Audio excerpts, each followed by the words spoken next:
Bonjour à tous. Alors aujourd'hui, je vais vous expliquer comment compléter un tableau de proportionnalité. Alors déjà, attention, pour compléter un tableau de proportionnalité, il y a plein de méthodes.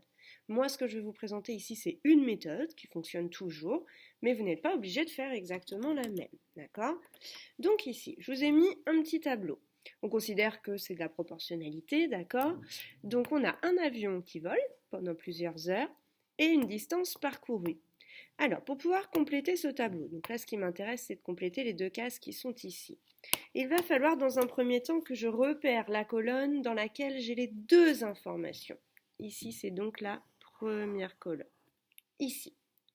Cette colonne, elle va me permettre de calculer ce qu'on appelle le coefficient de proportionnalité. Alors, comment je fais pour calculer ce coefficient de proportionnalité? Je vais venir prendre le nombre qui est en bas, ici, donc 2565,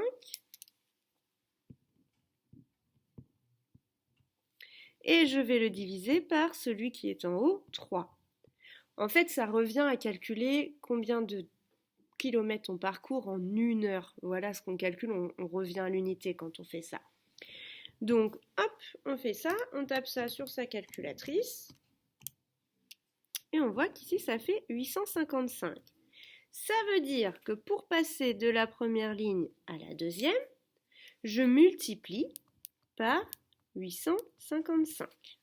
D'accord? Ça, c'est le coefficient de proportionnalité. Alors, une fois que j'ai ça, je vais pouvoir compléter mon tableau. Puisque ici, pour trouver la case qui est là, je vais prendre 11 et je vais, vous voyez, je suis la flèche là, puisque je veux aller en bas. Je prends 11, je vais le multiplier par 855.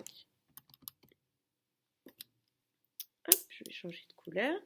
On obtient 9405. Donc ça, je l'ai obtenu en faisant, je vous le note en dessous.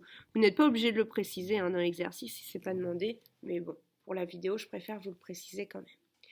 Alors ici, attention, on connaît le nombre qui est en bas, on connaît le nombre de kilomètres et on cherche le temps de vol. Donc là, on va dans l'autre sens, on remonte. Comme on va dans l'autre sens par rapport à la flèche, on va faire l'opération inverse, d'accord?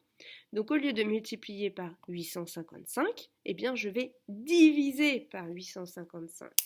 Donc je vais faire sur ma calculatrice 4275 divisé par 855. On obtient 5. Je vous mets le détail du calcul juste au-dessus. 4275 divisé par 855. Voilà, rien de plus à connaître, donc je récapitule. Premièrement, on repère la colonne où on a les deux informations. Ça nous permet de calculer le coefficient de proportionnalité. Donc on fait le nombre du bas divisé par celui du haut. Ensuite, on dessine notre jolie flèche avec son coefficient. Et donc, si le nombre qu'on cherche est celui du bas, on multiplie. Si le nombre qu'on cherche est celui du haut, on divise.